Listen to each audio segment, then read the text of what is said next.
My guests this week are Jackie Sharp and Jill Hoffman-Kowal, who were essential in the creation and documentation that was the post-punk video label that was Target Video. Jill was the co-founder of Target Video, along with Joe Rees, and set up Target Video shows and shoots on the East Coast, while Jackie was a co-producer who booked Target's West Coast shows and their legendary warehouse shoots and parties back in the day. Some of the bands documented by Target Video include Cabaret Voltaire, Circle Jerks, Bad Brains, The Screamers, Avengers, Bauhaus, Dills, DOA, Feeders, Flesh Eaters, Flipper, Germs, Gun Club, Killing Joke, Liars, Lydia Lunch, MDC, MX80 Sound, The Cramps, Nuns, Public Image Limited, Plugs, Ramones, Sex Pistols, Susie and the Banshees, Talking Heads, Tuxedo Moon, Young Marble Giants, Black Flag, Boosh Tetras, Clash, DOA, Gang of Four, Minutemen, and Hüsker Dü, just to barely scratch the surface. And it gives me great pleasure to welcome the Revolutions Per Movie, Jackie Sharp and Jill Hoffman-Kowal. Hey, everybody. Hey. Hi, everybody. We were talking a bit before you came online. This Target Video experience for me was so powerful. Being in the suburbs in Portland, going downtown to a local record store that would have, 12 or 13 and growing Target videos, and taking them home and seeing things for the first time that I had only imagined, like getting to see Throbbing Gristle, getting to see Iggy Pop. It was just so influential to, I think, so many youth around the nation. But one of the things that I never could put together was the chicken and egg of how Target came to be and both your involvement in it. So could you kind of tell me how you came into the organization and how it came to be Target? Can I take this? I'm going to take this one. Okay, Jack? You go first. Okay. Yeah, I'll do that because that's where I fit in the most, actually. Joe and I met in college in 1972/73, and we were both artists, lived in a warehouse in Oakland. And during that time, it was conceptual art. A lot of grants were given to artists to have alternative art spaces, and there were performance art was going on, right, and there were events going on, and it was very exciting. It's a very cool time, and we'd go into the city a lot for events at La Mamelle and Site and various other Mount Tamalpais, all these locations where people would do very interesting performances, memorable. Anyway, Joe was teaching at the Academy of Art, and they acquired a video camera, and no one had really seen one yet. And he took that with him to various performances and started learning how to use the video camera. And at the time, it was a heavy camera. It wasn't a huge camera, but it was heavy. And the tape was a reel-to-reel videotape. And to edit that was quite complicated, but doable. How would you edit a reel-to-reel then? You need two decks. So you would stop one and record on the other. Wow. You'd go from one tape to the next. Are these those cameras that had the long cable umbilical cord to... Yeah. Yes. Yeah, everything had to be plugged in. Wow, I remember those. Those were heavy. They were heavy. They were. And then we went to California College. It's now called California College of Art, but it was California College of Arts and Crafts. And John Gullick, Dave Carruthers, Sally Mutant, and Sue Mutant all went to college there. Wow. And they did a performance at our warehouse in Oakland. And this is before the Sex Pistols' final tour, final performance at Winterland. And we had, 150 people up there for that show. That show is not recorded, but it was sort of all of a sudden the Mutants thought, well, we could get somewhere if we form a band. It could be fun. Everything was about having fun. So the Mutants kind of started this band, and at the same time, people had the same idea, but they were making their own clothes and writing their own material. performing in various places until the MAB opened up. And that's when Joe and I and Sam Edwards, who was Joe's like right-hand man bodyguard, would go to the MAB with our black and white reel-to-reel deck, microphone and camera in hand, and Dirk would let us in to tape the bands. And before MTV, we had a cable TV show once a week, every Wednesday night. Cable 25? Is that what I believe was that's on? exactly correct. Yeah. Okay. Yeah. I'd heard about it. So what was that all about? That was so crazy. First off, when we get there, the Maharishi was done with his meditation hour. And so as he left, we were coming in. And it was a good juxtaposition of thinking. Anyway, in order to make a tape, it was a half an hour tape, we had to shoot credits. We had to find a way to make credits. So I did a lot of letraset, which was sheets of letters that you would lay out, or we would crayon on paper or whatever we could think of. Right. And it was, you always to the last minute, we were finishing up the show. Sure. And not only would we show who played that week at the MAB, but we would also include what happened that week in the world and put little snippets of things that happened. For example, the Patty Hearst kidnapping, and probably snippets of her would be in there, and issues of the news, social issues.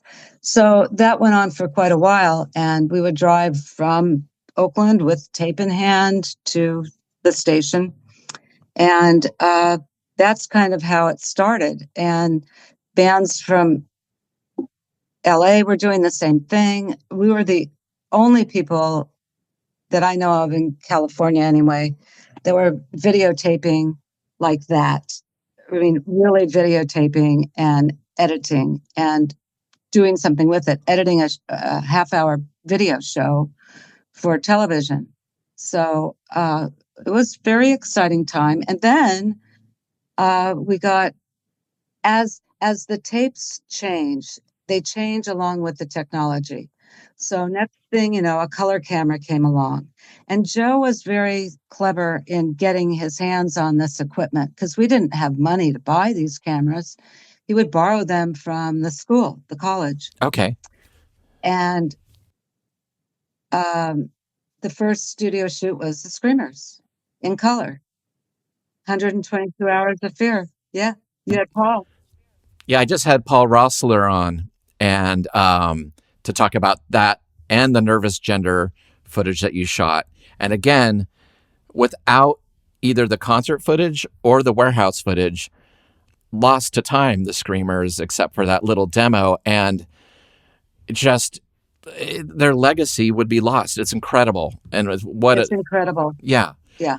And at that point, it's starting to grow to you have except for the warehouse, it's one camera, but the live thing is is pretty sophisticated, pretty quick, like multicam.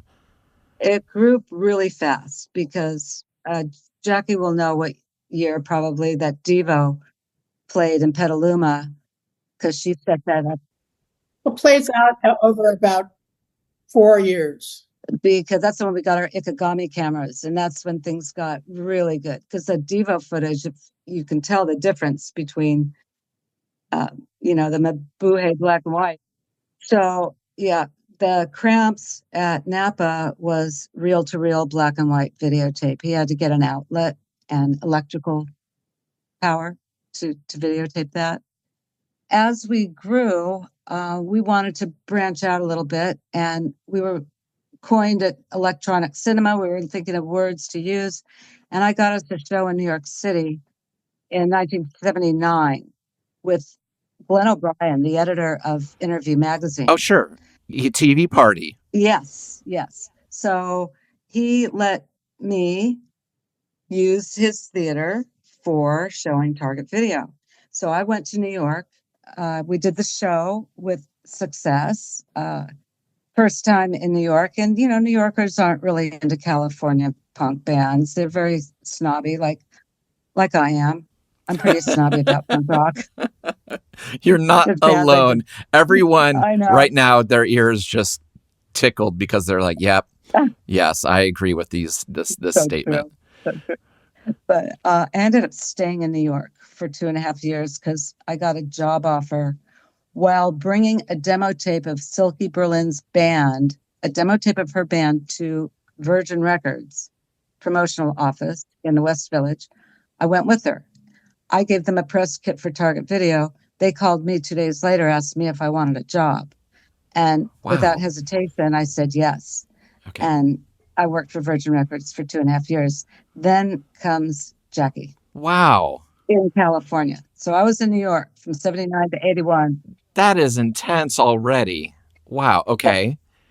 And then Jackie? I had been in film school, graduated, worked on a film, was doing commercials, and realized it wasn't anything I was interested in.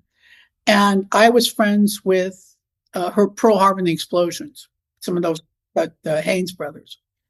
And they were going on tour with the Talking Heads, and they needed somebody to house it. And said, "Oh, do it," And so I went up there, and I met. Within 2 weeks, I knew 200 people.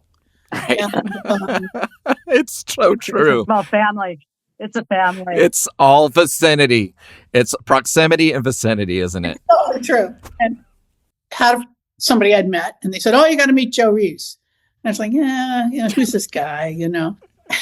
So I go over to the warehouse to meet him, and we start talking. I said, "Oh, okay."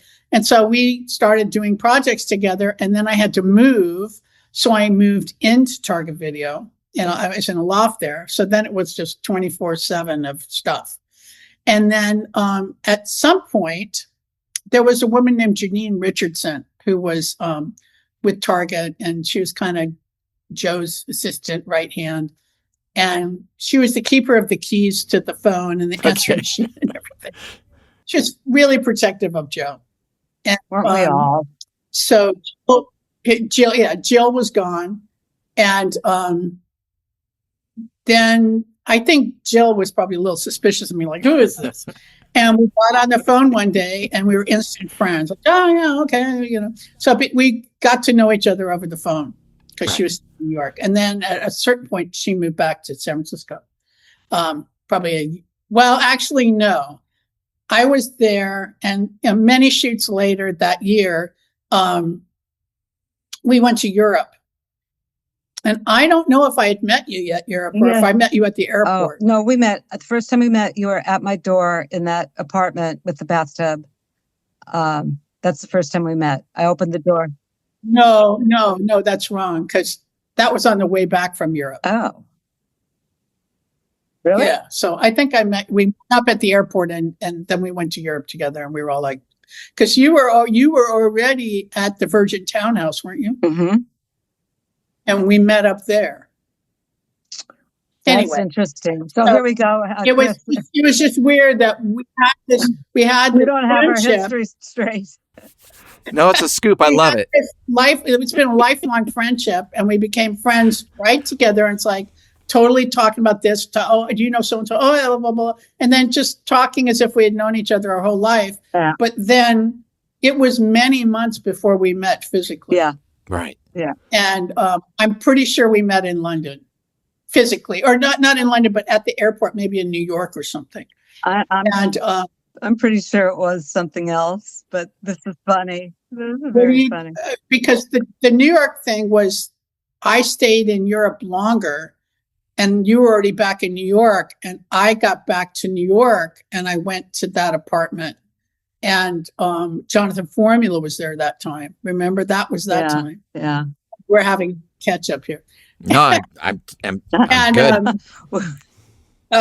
We didn't really talk about all this before this phone call. No. So. Because what happened was, she was working for Virgin, and she and Joe flew and were staying at the Virgin Townhouse in London. And I think I was staying with my cousin or something. And I would go over there for breakfast. And Jello Biafra was staying there because the Kennedys were on tour. And Virgin wanted to buy the Kennedy's publishing, and he was milking that for the last dollar. And his room at the town that had the Virgin Townhouse was like a rock and roll hotel. Right. recording studios, and everybody would eat together and breakfast at the bottom. Yeah. And his Amazing. room was just stacks of albums that he had been going all over London shopping. He goes, yeah, I'm going to get him to ship them all home for me, you know? Right. If you really want to ship these home. So let me just say a little trivial thing. When we were staying at the townhouse, Public Image Limited was recording there. And I was going crazy knowing they were in there somewhere. And we were sitting there having breakfast. And who was I sitting right next to? Freddie Mercury. Did I say hello to him? No. Did I acknowledge him? No. I was a snob. I wanted to see Public Image. I didn't care. You want to see Keith? I didn't care about, I want to see John. I didn't. No, I just forgot. You know who we were staying with? We were staying with Nikki Tesco and the members. But we went and we were staying with them. That's what a part I forgot. I remember that night. And that was a lot of fun staying with them. And the night we got there, of course, this is all off video, but it's still part of the story. Then one of the nights we got there, we were staying at their house, and the Stray Cats were playing at this big club called The Venue. What a show. And everybody was talking about the Stray Cats from New York. And Jill was from New York. She goes, I don't know who these guys are. Right. And, of course. And it was the Stray Cats, obviously. They got signed to Virgin, I think, that night. And then by the time we got home, we were in New York, and they were playing as the Stray Cats from London. Oh, wow. That's killer. Yeah, of course. You had to do whatever you could. I mean, because you're like, well, New York's got to care at some point about us. Let's just say we conquered Europe. You know? So it was just, good for them. And so that we went to that show. That was a big ticket to get. See a lot of. I remember that show. When I was in New York, my participation with Target included touring clubs showing Target video in Boston, New York City, Philadelphia, and Washington, D.C. I booked the Mutants to play those clubs, and I think a couple other bands. I don't recall exactly who, but I did do that. And then I lined up shoots. So we did the Bush Tetras, the Young Marble Giants, Rank and File. Did you do that's when you did Lydia Lunch? Lydia at the Lunch. Same time? Yeah. David Johansen, Clip, Snooky Tate, to name a few. Was it easy to convince bands that, like, hey, trust us with your image and sound? Not really. Okay, so how did you do this? Yes and no. How did you do it then? How did we do it, Jackie? It was me and Jackie. That was our thing. In the beginning, at one point, I'll give you first in the beginning, there's like reel-to-reel black and white tape. Right. Then Joe got a JVC, which was, if you look in some of the videos, you see it. It's an orange camera. It's a HL39 or something like that. I'm not good with model numbers, but it's orange. And that was a better camera. And then we got two Ikegami cameras, which were extraordinarily expensive cameras at the time, really great image. And those were 2 camera shoots, but when Joe would go shoot, he'd only take 1. And I think we had the JVC camera in Europe. We didn't have the Ikegamis. Yeah. And, but when we got to the point with these, I don't know, it's like in between the time of the JVC, I do everything by what we shot it with. The JVC and the Ikegamis, I got a job at Berkeley Square, which really wasn't that hip a place to play at because it was in Berkeley. Yeah, I played there. It was like new wave, and it had these like pink and turquoise columns. Yeah. These guys had kind of decorated the whole inside. And this woman, Linda, who was the girlfriend of one of the owners, she and I would get on the bar that we had at Target. When you got there, the entrance was like this landing. You went inside and there was a kind of a tiki bar. And we would sit there and get on the phone and go, and we like drink champagne and wine and go, who do we want to see? And we would book the club. And I was helping her book the club because she didn't really know any of the bands. Right. I was like, who do we want to tape kind of thing? Like, let's put shows. They're cute, or whatever, And I mean, some of them turned into really bad. I mean, we spoke when the Circle Jerks came up to San Francisco. This is going ahead in time. When the Circle Jerks came up from LA to San Francisco, they were playing first at the Mabuhay, and they came up, and that was the beginning of the end of kind of this scene where everybody was welcome. It started to go hardcore. I mean, it was a weekend. It just was a light switch. Yeah. It was like, okay, I'm not standing in front of the stage anymore. Yeah, if you look at the audiences of the original crowd, it's all sorts of people. Oh, the Screamers, it's like nerds, cool-looking people. It's just like everyone's all there. People who look like they've never been to a show like this before, but they're all invested. Right. And this is not a news story, but it's like that people don't know. But it is amazing how hardcore really, it brought in a new audience. It was like stage one for them in terms of their experiential excitement of being like, oh my God, Black Flag, Circle Jerks, Suicidal Except Disease. for the fact that Black Flag came up all the time. And they were like family, It's like, oh, okay, they're coming, and they'd stay in the warehouse and stuff. But particular weekend with the Circle Jerks, it was just different. And it was hardcore, and the skaters came up with them. But so I started working with Berkeley Square so that we could be in a more controlled space. The problem was that people hated the columns. The pink columns with like aqua music notes on them, and it's all like it was disco-y, right? But that was the way it was. And by the time we got those cameras, we were already it had gone from like, okay, Jill and Joe having a cable show, and then we're taping a lot of bands just because it's really cool, and we're taping a lot of bands. And then it became not really an enterprise. There was no business plan or anything like that. But it was like, okay, we're into more cameras, and everybody in general was more focusing on, there's this thing called music videos, and people are kind of thinking about Bowie had made one maybe. And so there was more money from the outside. And so then there was this guy who I think was attached to the people that we were working with that we had the cameras through. And he was a lawyer, and he drafted this agreement. And the first thing I read is I say, this isn't going to fly, because it was going through every possible copyright thing and all this stuff. I said, I kind of need it written for an 8th grader. And not to insult anybody from the band, but you only had so much time to talk to him about it. And you had to be able to explain it.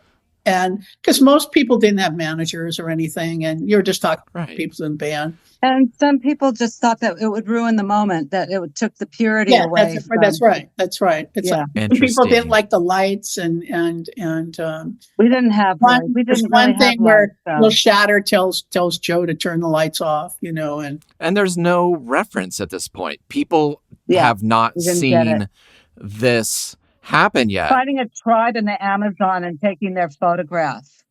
Right. So was it for you, like, when you're contacting, like, the Screamers? And... took a little finessing. The Screamers in particular, I'm sure it did, because they were very protective of their image and their operation, which is one of the reasons why there's nothing left, because of Renee Dalder. I mean, he just kind of closed down. They and it's like, okay, you have to go through him, and they're doing this movie, and nothing else is happening. And some people got super protective, and there's very little evidence left of what they did. So they created it themselves.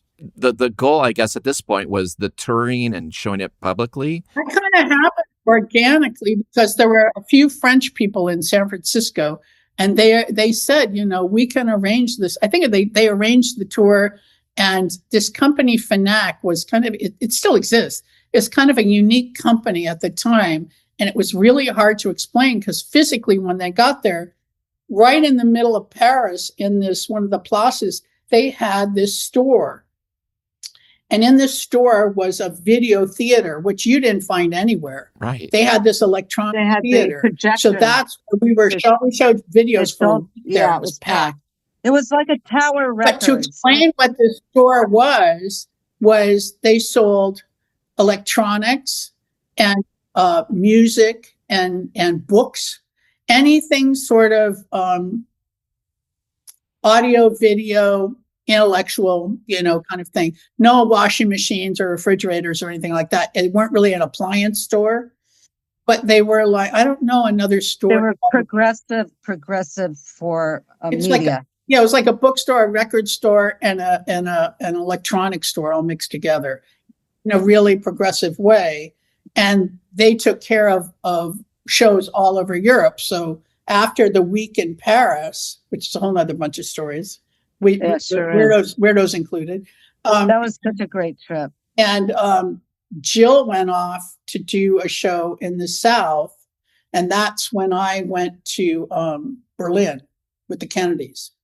And then in the end, we met up again. Didn't we, Jill? Or no? Yes, and we got a hotel with a bathtub, and we were very happy.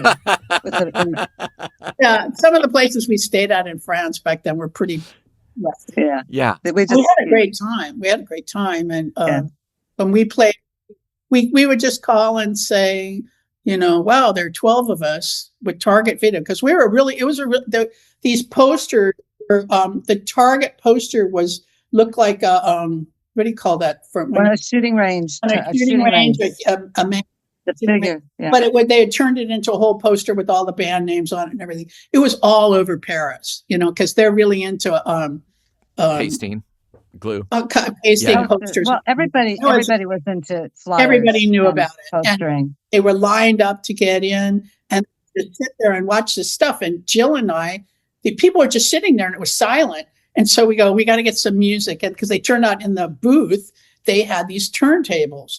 And so we went out, we got so many albums, just like they go, here, we'll get you some albums. And that's when I discovered that you play Lust for Life, it'll start any party. And so we would just play DJ, and there's something we hadn't planned, but we had a lot of fun playing DJ. And I was staying at a house with some people, and I was saying, the Ramones are playing at the Bataclan. And they go, well, you could get us in. I said, I don't know how to call them.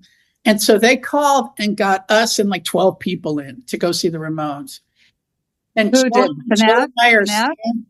At the Bataclan when we saw the Ramones. Yeah, but who called? Tuxedo Moon. The girl and the guy that I was staying with. You probably don't. Wait a second. Tuxedo Moon was playing with the Ramones?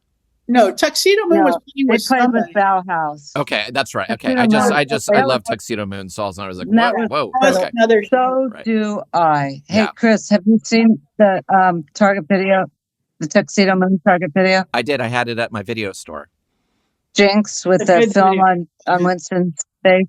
What the Jinx video that Target video did is one of the best videos we did. Yeah. Yeah, it's really powerful. And the sound is great. Well, that's the thing about the Target video space in the Mission. Well, Jill didn't get into the part where the original studio burnt down. But no, not yet. When I was there, it was in the Mission. I was never at the original studio. And in the Mission, in the front was the edit room and this little, where I said the tiki bar and stuff.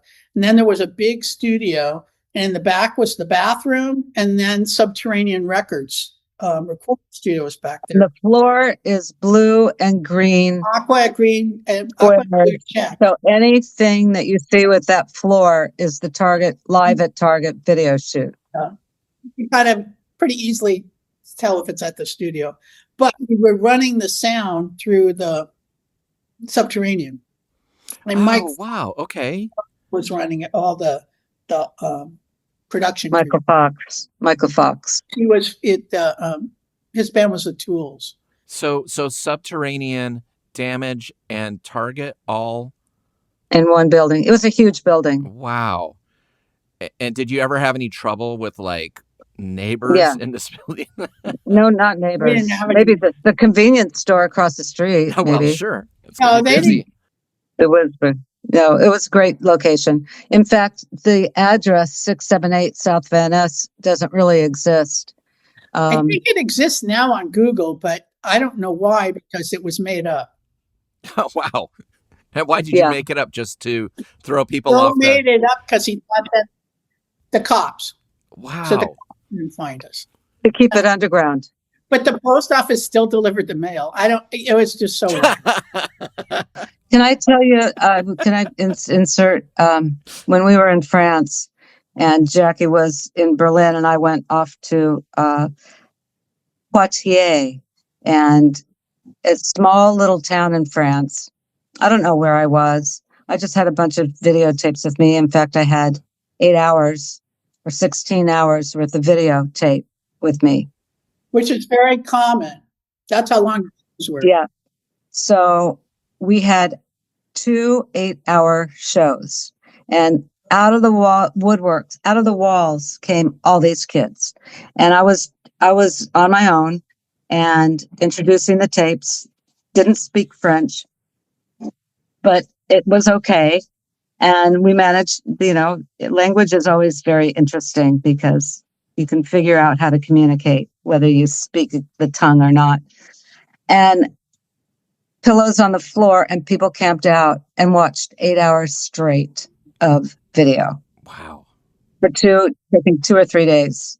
It was great. I had the same experience. I went to, I told you I went to Berlin because the Kennedys were on tour, and I met them in Berlin, and that was like somewhere between A Hard Day's Night and December. I want to say one thing, Jackie. Hold on. Experience. This was not a glamorous experience, by the way. It was a purposeful experience, but it wasn't like we were making a bunch of money and living the high life. We're sleeping on people. We were roughing it, and we just wanted to get the material out there and we did want to get our name out there and get interest to what we were doing, but it wasn't a glamorous thing.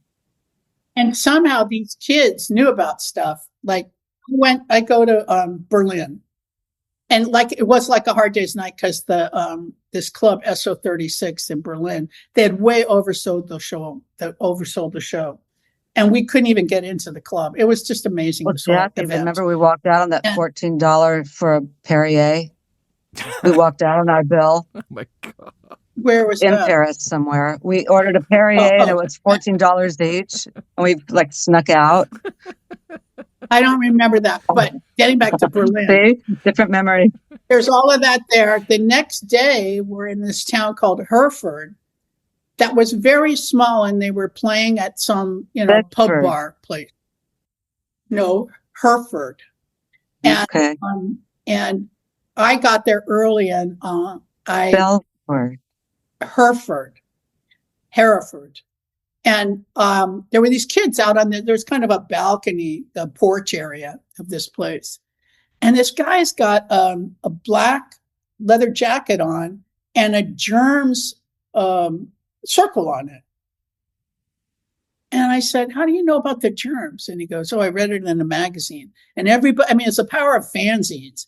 Everybody had stuff in fanzines, even in all sorts of bands. It was amazing. You think about how hard it is to get known now, even with the internet, to break through all the noise. Right. Yeah. And back then, with just little fanzines, all these people knew about stuff. Well, I saw pictures of survival research laboratories before, anything. You know what I mean? That's pretty incredible. Yeah, you're putting pictures in your head and imagining like, okay, what the hell could this sound like? And then sometimes it matched, sometimes it didn't. And that's what I loved about it. Like, I saw Throbbing Gristle through Target Video before I had access to those records. I was having trouble finding those records, but I remember the logo and the interviews and stuff and Slash and Search and Destroy and all this stuff, but I couldn't hear it. And so for me, having access to not only them through an auditory way, but to see what Target Video filmed, being behind the amps, being up on Chris and Cozy and Sleazy, and just then Yeah. seeing the audience just come to life with discipline. Again, I Yeah. said this the other day. I had never seen a man kiss another man till I saw the Target video, and I was like, my head blew open, and I was like, It's a really great moment. it is a beautiful moment. And so I just, the great thing about it, what these Target things was, sometimes I didn't know the act, sometimes I did. Stuff like the Underground Forces, where you're kind of making them more like compilations. It was so essential. One little aside about that Throbbing Gristle at Kezar. Kezar is a basketball stadium. Oh, wow. I had no idea. And if you look at it again and you look at the long shot that's from the back, it's bouncing because the whole floor is bouncing. Oh, amazing. I wanted to ask you about the Cramps Napa State Hospital show with the Mutants, because that is a one-camera affair. It's shot on that reel-to-reel, I'm assuming, in black and white. Yeah.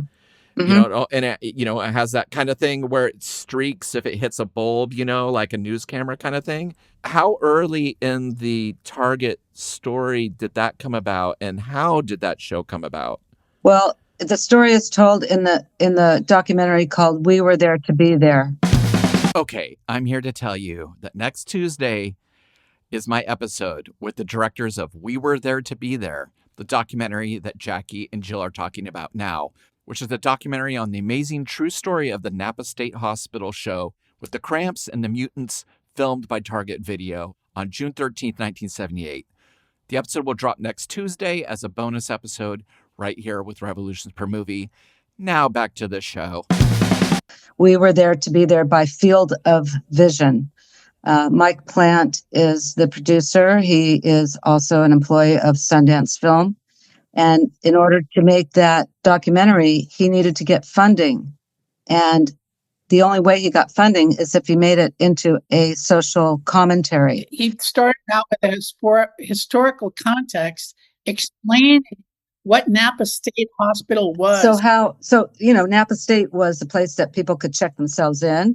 They had jobs like making their clothes, dairy farms, ranch farms, garden farms. They were self-sustaining institution. And the Cramps, somehow a gig that they came to play got a glitch, showed up somewhere they couldn't perform, and Howie Klein was instrumental in setting this up. So the Cramps, they said, what the heck, let's just go to Napa and play and have some fun. And that's how it happened. And the Mutants opened up for them. And we got in the van and carpooled there in a caravan of maybe 3 or 4 cars filled with people. And it was the most extraordinary day. It was our own little Woodstock in a way. And if you see all the photographs, 90% of the photographs are my photographs from that day in that documentary. Okay. And Ruby Ray, of course, is her photographs. And I'm a narrator. Sally's a narrator. Vale from Research is there. Is a very select group of people, just lucky group of people. Yes, I think you just booked the sister episode of this. It will be me talking to them about this documentary. That documentary is incredible. So I just watched it again with my 38-year-old grandson, my husband's 38-year-old grandson, on Saturday night. I had 3 grandsons watching it, and they watched that videotape. And I'm telling you, I saw it in a whole new light, and they really paid attention, and they laughed, and it was serious and then funny and very serious. And they learned a lot, and they've never seen anything like it. And there will never be anything like it again. Nobody has opportunities like that now. Joe was up for anything. Let me tell you, Joe would never say no to going to a shoot. He was game, totally. Yeah, you have Crime at San Quentin, which is another legendary. There's also a shoot of the James Brown. I haven't seen it in a long time, like 30 years, but there's some footage. I don't know what kind of shape it's in, of James Brown at San Quentin. Also by Target? there's a lot of stuff that I didn't know just that. got put away. Wow. But the Mutants played for the School for the Deaf. That was the third iconic one that was a genuinely giving performance on their part. And the kids couldn't hear, but they were like 8-year-old kids. And they had a hand sign interpreter for the lyrics, for the words. You could feel It's a beautiful tape, and that's in black and white. There were two bands that it seemed like Target had a really long-standing relationship with. Mm-hmm. Dead Kennedys and Black Flag. And it's amazing. You have Dead Kennedys in the warehouse, it looks like, in the studio. You have them performing all over the world. You're capturing them. Black Flag just being nerds, interviewing themselves about the TV party, you know, this rampant thing that's going around, the TV party that's destroying our youth. That all happened at the last minute one day where It's so great. they would come and spend the weekend. They would say, okay, we're going to play the MAB, let's say Friday night, drive up, play the MAB Friday night, Saturday do a video, Saturday night play the MAB and drive home on Sunday or whatever. Right. Something along those lines. They were game for anything, those guys. Yeah. And he had shot a video, I don't remember which one, and we set that up. And Chuck did his thing. I mean, Chuck was a pretty funny guy. I love the young Henry going like, live at Target, the band from LA that really comes at you. It's just like, it's so nerdy. It's so great. And the other thing we have, unfortunately, it's just a short piece, is that in the entryway of Target by the Tiki Bar is Brad from Damage Magazine was doing this. They wanted to do this thing called Damage on the Air. And it never really got off the ground, but we taped some things. One was the weirdos in this Mexican restaurant in the Mission. And the other was teen idols. And I think Henry was roadieing for them at the time. They were staying at the warehouse. And I needed a loft built in my little space. And so Joe always put everybody to work. He goes, "Oh, you guys got to earn your keep." So they built my loft, and I said, "Can I get you some beer or anything?" Went, "Oh no, just some Cokes, man." Yeah, they didn't drink. And so we did this little interview. And as we know, Henry had ambition, and ambition gives some clarity to what, you know, him being able to do the thing. He knew he was on TV. He knew it was going down. Yes. You know, in history. Oh, he knew where the cameras were. Absolutely. You're absolutely right. He knew how to perform. I don't know how much I'd say that he was an ambitious person. There were a lot of people after him as a animal. Yeah. Especially when he shaved his head, he was just like this visual creature. And they wanted him for a lot of stuff. And he's turned out to be the person. He's done well for himself. He's a pretty shy person. I think he still is. And I don't know if I'd call him ambitious. I'd call him very competent and exacting and knows what he wants. But I wouldn't say he was a hardcore ambition or anything like that. Right. But he knew how to perform. He was definitely a performer. Yeah. But he also, you know, I think that he had sights for his future, where a lot of us did not. I think a lot of people at that time were putting pressure on him, and he had to figure out stuff fast. Mm-hmm. What about shooting things like you did the TV party video, which is so different than, you know, it's lip sync, right? It's the only thing that ever got on MTV. That was their idea. They wanted to do it, and MTV was doing test stuff in DC, and they wanted something to send. Wow. Yeah. And that's one of the first videos in the MTV library. I looked when I worked at MTV, they give you a copy. Back then, that wasn't that big, but they gave you a copy of the library, and you could see the beginning stuff. And there was a show called Decade that a guy I was friends with at MTV, Mark Pellington, he produced this whole thing after, you know, it's called Decade because they supposedly had been on 10 years. Mm-hmm. And he used MTV didn't play Black Flag at all or anything close to that. No. And not in 1988. But in his show, he used it like wallpaper. The Black Flag video was cut and paste all over. Oh, that's amazing. And now on classic MTV, they play it. I wanted to ask you about when, as Target's getting bigger, there are two things that came out later on DVD with when you had a partnership with MVD, I believe, that was putting out stuff. Mm-hmm. The Devo Live 80 and the Iggy Pop San Francisco 1981. Both of those are such important documents, especially the Devo one, which there's so little footage of that really important Freedom of Choice tour, except for one song in Erg. And you're capturing things that they've lost, like the 16 millimeter films that open and close the show. Those are just lost to time. They don't have that anymore.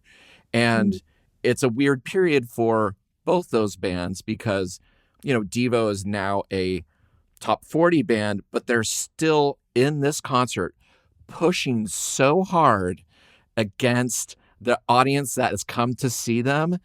And I just love thinking of a blind date, people being like, let's go see the Whip It band, and then being like really upset with what's coming at them.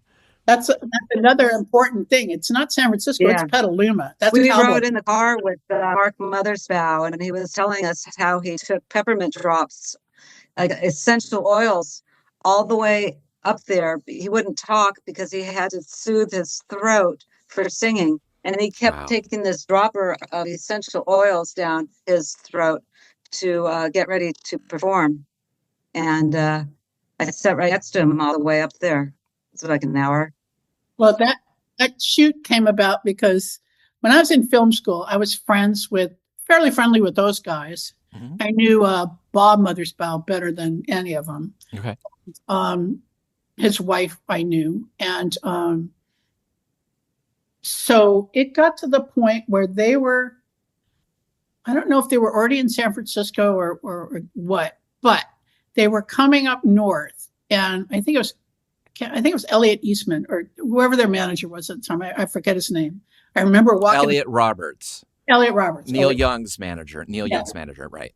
He and I got in a conversation about doing this. And there was a reason. They gave us a lot of latitude. They said, sure, you can come do it. But what they needed is Joe did an incredible job getting up really close on stage. Job. When you look, the master shots way in the back. He would have liked to be much, much closer and do some things with it. But the agreement was that they needed a master shot because they were taking a break in the tour and they needed the lighting set up. They needed to record the show and the light. Oh, wow. And so that's why that's that way. And that's how the whole thing came. Oh, yeah, you get what you want and we get what we Amazing. Ours, I think ours turned out much better than theirs. Oh, sure did. I think I haven't watched that whole new Devo video that's on Netflix or HBO or wherever it's on. But Cliff and I were watching a bit of it, and I'm just going, Target, Yeah. Sure. Yeah, I bet. But that document is so well shot and edited. Like, how long, when you normally would be filming a band, would it go from, okay, we're shooting it to editing till like people can see it? Was that a quick process? It's a good question. And then it would depend on when Joe had the time, because we were going out like 3 or 4 nights a week. So, and the hardest part was that videotape wasn't cheap. And so you had to kind of pick and choose what you were going to tape after a while. And especially when you're doing a lot of it. Or what you were going to edit, maybe discard some to save the original, reuse the tape. Yeah, some stuff got edited over. Jill, you're really dark. It's like looking at. I like it though. Well, I like it. It's not being filmed. We're not being filmed though. I like it. I'm just gonna think it's like, yeah, it's a Tuxedo Moon video. A mystery. Yeah. But I was just going to get back for 1 second to when I was talking about the dead Kennedys in Europe. From there, from Hereford, I went to Rotterdam. And then from Rotterdam, I was hanging out in Rotterdam and stuff. And Steve Tupper, who owned Subterranean Records, had given me a box of Live at Target albums, which I was just, he goes, if you can sell them, great, but just make sure they get out there. And that was like giving out fanzines, people buy them or getting them in record stores. And I just had them, and it's back when they didn't weigh your suitcase. I just brought a whole case of them. But from there, I went to Belgium, to Brussels. And Jill, you came up to that show. And we were there, and it was a lot of the shows, not the Fnac shows, but this show was in a disco. And because the discos had all the video equipment to show stuff, not to record. Oh, right. Sure, of course. And, when Jill was talking about 8-hour shows, we showed like 8 hours worth of shows. You'd be there, and they asked us to play it again. They were all sitting on the floor, and they go, "Can we see it again?" And of course, right? Where else? It's there. They're never going to see it again. It's in their head now. Yeah, it's only in their head. Did you ever have artists that you just you're just like, this would be so perfect to document them, but it just never came to be? Yeah, like Public Image. Yeah. Back then, I did go to the Gildersleeves. I was their tour guide for 3 days. Nobody in the office at Virgin wanted to go and pick them up at the airport, take them to their hotel, or show them around town. And I raised my hand, and I took John and Keith and Mr. Wobble to Vicky Straut's bar on the Lower East Side for a beer and to play a bowling game, arcade game. And I took them to the Mud Club, and I took them to Tier 3. And each night, my entourage got a little bit bigger. Judy Nylon would tag along. My friend Alan Scarrett would tag along. Mm-hmm. And I didn't take a single photograph on that 3-day thing. My camera equipment was stolen when I was in Europe. And, I didn't have the camera. I didn't take a single picture of P.I.L, except I did. Back when you had to develop film. Yeah. And I do have photos of P.I.L, some very good photos of John Wobble. It's kind of blurry. He's in front of his music stand playing. Oh, God. Just a beautiful photograph of Keith Levine and Sean Lydon reaching out for a dollar bill. Just some very good photos. It's funny about those guys in P.I.L, because years later, for me, after Target, I was living in LA. I moved back from Texas. And I was living in, like I said, I knew Bob and Maria Mothersbaugh, and they had moved out of this apartment, and I moved into it. And I was friends with Martin Atkins. That's and right. He came over, and I said, well, let's go to a bar or whatever. And we went to like Imperial Gardens, which is this bar on Sunset. And there were people that would barely talk to me if I was there by myself. But all of a sudden, I'm with Martin Atkins, and it's like, oh, hi, Jack. And I just get really annoyed. And I was going, everybody's your best friend, Martin. And he goes, I was with John Lydon, and we were at the Mud Club. Everybody said, Jill, will you introduce me to your friend? I'm like, right. Introduce yourself. Come on. Well, Martin told me the funniest story because they were living out here in Pasadena by this point, I guess. And he said, oh, well, he really didn't like being seen, like that kind of like people glomming onto him. Mm-hmm. And so I said, how bad's it going to be? Like when we were going out, how bad's it going to be? He goes, well, in the end, he said, okay, let's go. And then I saw. And he goes, well, let me put it this way. We can't go to the grocery store. And they lived in Pasadena, which is not exactly Hollywood. And I said, well, what happens in Pasadena? He goes, we can't even pay for our groceries at the check. He said that John went in there and he paid for the groceries, and the cashier was like stole his like address or something off of the check and started like stalking him or something. Oh my God. So, yeah. So anyway, time passed. Okay. Time passed. Mm-hmm. Jackie was in Los Angeles. I left San Francisco for Sarasota because my mother lived here. Joe ended up moving up to the Tahoe area and to live in the mountains with his new wife, and we had split up. And He had kids. he had kids. We all sort of had our own separate lives. And then came what was our first, well, the Fab Mad reunion was a big deal. And but then Jackie, I did a successful Sarasota Film Festival event, which brought the three of us together again. But waiting for that was the Getty show and the Mocha show. And years later, we started to get kind of the respect that we wanted and the acknowledgement that we always kind of wanted through museums. I think Jackie, the Getty exhibition, wasn't that like that's the one that you did, and that was sort of big, one of our first reunions. Well, I didn't do it. Glenn Phillips was the curator for the Getty show, and it was called California Video. It was all about California video artists, and really in the catalog, the focus was Joe as a videographer. But what I did was I said, well, this is happening, and there's going to be it's Mocha. There's going to be this huge opening. It was a huge show. So I invited all the bands to come down, and Flipper was playing in LA. So it was, who was there? Flipper, Beardos, Mullen, Brad Lappin. So we got we have a really nice group picture of everybody. We do. Oh, it's amazing. And then I had a party in my house, and it was really fun. And we did pretty much, we did kind of the same thing for Mocha, except, well, there are three things. There was the Getty show.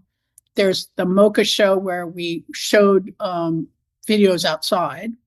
And then there was another exhibit called Under the Big Black Sun, which was, I was just going to say his name. The kid went out.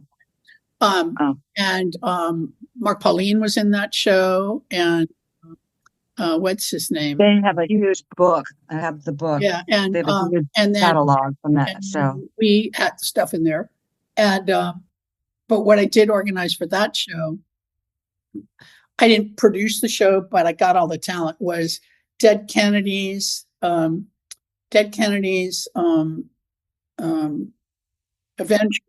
and who was the third band? Well, I remember Jimmy Wilson being there. Who was the third band? Avengers? Yeah, and X.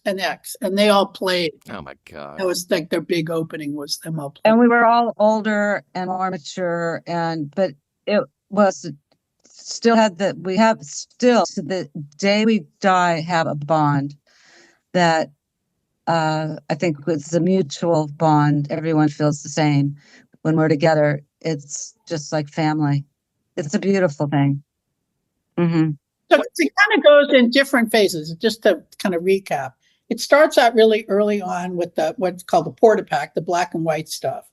Then it moves into the San Francisco studio, which is with the JVC camera.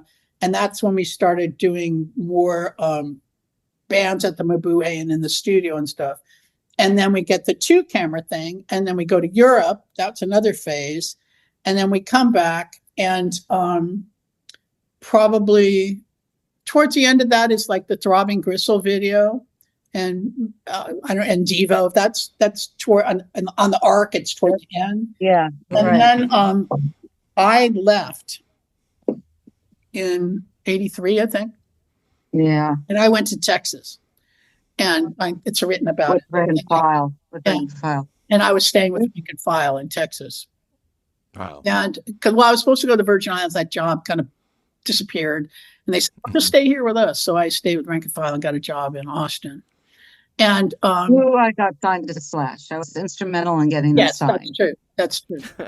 And so then I decided to move back to LA and do music videos. Meanwhile, Joe is still in San Francisco. Joe was in San Francisco until the earthquake.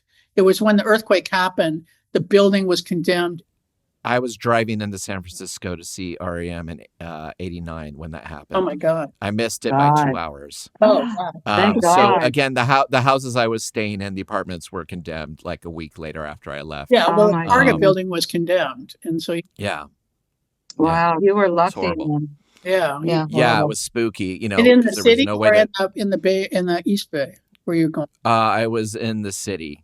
I was heading towards the city, and I was staying with somebody who I used to be pen pals with at Ralph Records, ironically.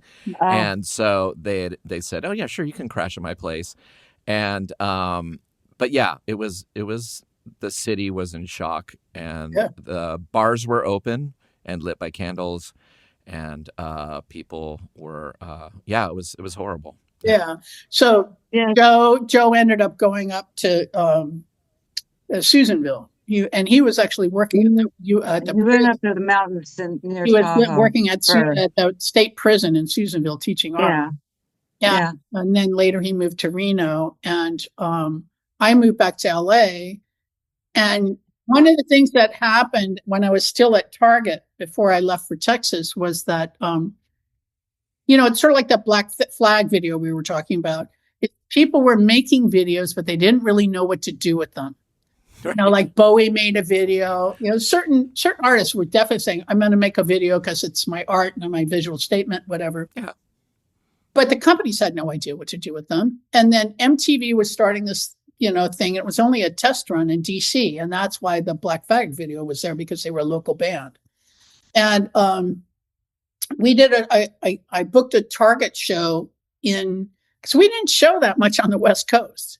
We would show at the Mabue, or we'd show videos all the time at Target, but you really had to come to a Target party, because we used to have the bands would play, and we'd do 3 songs 3 times, and we'd do it twice, and then the third time was like usually Sunday afternoon. We'd have a party, everybody would come in, and then we'd play it live, so we'd all get together, edited together like that. And so we didn't really. Jill was, showing videos in New York and some in Texas too at one point. But I booked this show at the Whiskey, and oddly Twisted Roots opened. We were opening for Twisted Roots. Excuse me. There you go. And I think we got a better review than they did, but I won't say that in front of Paul. But Paul's great. He'll get it. I know. But these record companies were coming up to me, and people from the network saying, "Oh, so you know what to do with this?" And I was looking at them going, "I thought you knew what to do with it." And it was clear that nobody knew how it was all coming together. Maybe on Don Kirshner's rock concert, you'd see a video, like a diva video or something. But I really didn't know what to do with it at all. Yes. And we still don't. And even the music video thing back then, they didn't know what to do. What they knew, they were supposed to make a music video, but they didn't know why. And so I go to Texas, and I come back, and they had started making music videos. And my friends are going, "Oh, you know all about this music video thing. Come on and help us." It's like, well, it doesn't do any. What's the point if it's not going to get shown anywhere? Like, we had come back, Rank and File. We drove back out here while we were living in Texas and made a video in LA. But MTV came on while I was living in Texas. And it was like a big deal when it came on in your town, because there weren't that many channels. Yeah, Portland had it really day one. It was like 83, 84. They were desperate for content. Yeah. So I was seeing Snakefinger next to like REO Speedwagon. That's so cool that you were connected with that. And then by the time I was working for them, we would go to these meetings every week where you'd look at videos, and they'd go, "Oh, they're not." I worked at VH1, so I was like, "Oh, they're not right for us," because what ended up in the middle was like what was on MTV back then was like hair bands and rap bands and things like that. But if your hair was too long and you were too collegey, you were too MTV for VH1, but you weren't MTV enough for MTV. It was really sad, except for something like REM or something. But like college radio thing, and I remember being at MTV. This is just a kind of off the topic, but we all had TVs in our offices and stuff, and I was watching MTV, and it was like goes Buzz Clip. And which is where they kind of stuck stuff that they didn't want to put in rotation. I remember that. And it was Smells Like Teen Spirit. And the head of VH1 comes in and he goes, "Oh, hey, Jackie, how you doing?" And I go, if MTV isn't all over this video in about 2 seconds, we can all go home. And I just went, "You're putting I didn't really know Nirvana, but I just looked at it and I go, I get it, and it's like questioning whether this is going to be the next big thing. It was just, it was hard to work with people it's like, you guys are kind of pondering this, it's just unbelievable to me. But that was one of the hard things about working there. I remember just the day that I just was like, as a teenager, just being like, oh, MTV is just a shell of what it could have been. Like, because it was like a lot of stiff record artists were on it. Like, there were these little independent things just making like weird 16 millimeter shorts for like. Everything was pretty much made in 16 millimeter. Yeah. When U2 made The Streets Have No Name, they made it in 8 millimeter, and it kind of freaked everybody out, going, oh, it's not quality. Right. But the one thing I have to say about MTV, when I first was working with them and when I first got to the corporate, a lot of those people on MTV Europe, but there were a lot of really talented people there, but they all worked like we did at Target in a startup, and they were all super creative people that they just really, did great stuff. And then we started getting really corporate, and here's your playlist, here's your this. Yeah. What a shame. Yeah. So, Chris, how long does it take you to edit your show from recording to finish? Well, because I am a person who says like and a lot, it takes a long time. And I'm also navigating my parents' health issues as well with my brothers here. But I do 2 shows a week. That's a lot. So I work really hard. I mean, I'm such a fan kid. Like, I'm such a fanboy. I just am. I get to ask people questions I've been dying to ask. And these things completely saved and made me. I can't underestimate how, if you felt alone, this was the things that gave me the courage to be like, I can make music. I can make films. I can just jump in. It's okay. And I remember I wanted to be in a band so badly that the first time I was with someone in their bedroom and they had a guitar and I had my bass, and they said, do you know Religion by Public Image Limited? I said, yes, but I didn't know it yet. And I just said, because I wanted to be in it so bad, and I just followed along, and the rest is my life. It's awesome. Like, and I feel like the Target stuff is similar. It's like, yes, of course, I'm dying to see this band. I want to document it. I want this. It wasn't even really about like what is going to happen with it. It's like, we have to do this. I love that we had an effect on your life, number one. I've never really heard anybody quite express it the way you have, and it means a lot. It really does. Thank you. When I moved here to this little tiny resort town, Jackie was very helpful with me in the beginning, but I joined a radio after the Sarasota Film Festival. Someone said, hey, you ought to do a radio show. And I did a radio show for 8 years, twice a month, called The Spirit of Punk. I called it The Spirit of Punk because I didn't want to limit myself too much. I want to be able to play a little Woody Guthrie if I wanted to, or Johnny Cash if I wanted to. But, it had to be, I had my idea of what I wanted to play. And I did it for 8 years. And it took a lot of time.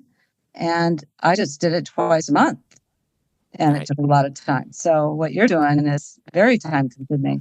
Oh, thank you. I mean, really, I can just picture walking into the ooze and seeing the videotapes somewhere in big boxes of VHS, somewhere in the little thin ones. And when a new one would show up, especially when the survival research stuff started creeping in, was also, I can't imagine. Were you ever, when you're shooting a survival research laboratory show where they're shooting fluorescent tubes out of cannons and there's, just things just exploding. Fun time was had by all. Were you ever like, I got to protect this really? No, it was just like, we're here in them because the footage is so close. Yeah. What was scary was going to San Quentin. That was scary. Yes. We had to sign our life away to get in. They were not responsible to anything that would happen to us. Yeah. Those pictures of the footage of people the prisoners holding up crime flyers. And then in the background, you start seeing like, oh, there are people with rifles above, like right. walking around watching that anything could happen. The guys, the prisoners, were not too receptive in the beginning. They did not like the band in their police uniforms, and they did not like the sound. But I tell you, after the first song and the dancing girl and their girlfriends came out and started, they let their girlfriends dance, and they were happy. They were happy within about 10 minutes. It took a little while. It was a little tense. That was kind of scary. Joe would be on a tall ladder at the Temple Beautiful with a big crowd of people, but it wasn't quite as hardcore yet. And that could get kind of scary too. That's right. The one person we haven't talked about that we should mention is Sam. And Joe was always shooting on a ladder, whether it was at the MAB or not so much at Napa, but he was on the ladder to get a little height until we got better cameras, and then he was down front. But in the beginning, and Sam was his point guy. He was holding the cable and making sure that people didn't knock the ladder. And so he couldn't have done it without Sam, because he was like Sam would dress he would dress with body armor, and he would if a plug got unplugged, he would replug it. Yeah, he had his eye on everything. He had Joe's back. Yeah. Hats off to Sam. Yeah, right. Very unique guy. What is the status of the archives of Target right now? The archive is at USC School of Cinema, the library there, the cinema. What's the exact name of it? It's the USC Cinema Archive. And a guy named Dino Everett is the curator of that. And he he's a very smart guy. He's in bands, and he knew everybody like in this scene. And he goes, I know you got one film that you made, and you got one over here. And he knew Joe was like the Valhalla of video. And he protects it all. And he is incredible at restoring stuff. He doesn't have the time for all of everything, because he is doing this huge library where he'll get huge shipments of silent films that he's got to deal with. And, it's not just punk rock, but he made this archive. It's called the PMRC, and only people from back in the day know what that means. Maybe your kids shouldn't listen to this, kind of. Right. It's evil. Yeah. So it's called the Punk Music Resource Center. Oh, that's great. But he's gotten all these people that donate stuff. So now there's this big archive. Where Amazing. UCLA has an archive that's mostly, I believe, paper. Like Vail donated his research stuff there.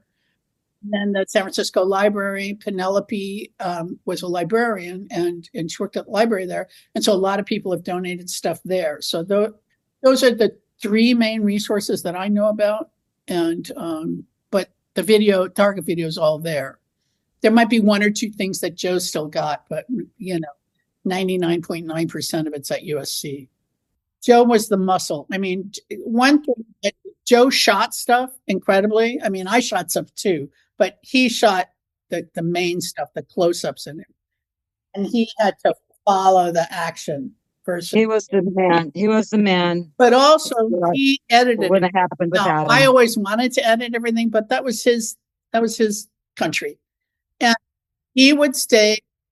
You'd go up the stairs at Target at the warehouse, and on that landing, there were two doors. One went into some damaged, people lived there and some damaged stuff.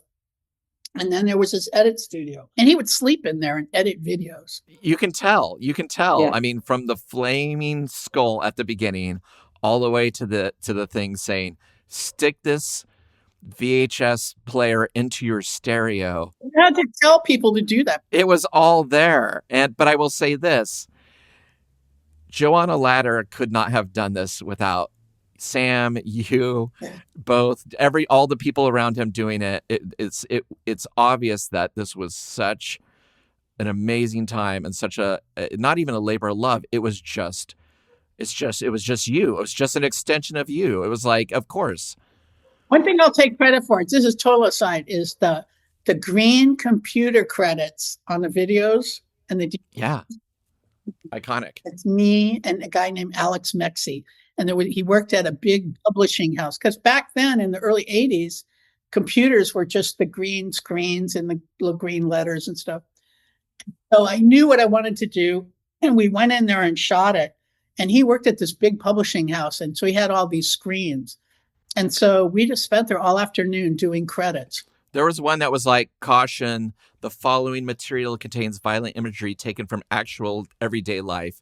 This program could be offensive to those individuals who prefer not to deal with reality. Yeah, that's a Joe thing. That's Joe. Yeah, exactly. And it was like the tonality of it was just set. But even the font, it was just like there was something so Target about everything, the logo, the look. I think it, for some people, I think it feels a little slow. No, I think I loved when, for instance, I mentioned that Throbbing Gristle kiss. It lingers on the guy having a total emotional meltdown after kissing. Yeah. Genesis. You needed to stay on him. It's like I could have watched like 40 more minutes of that guy doing that because it was just beautiful.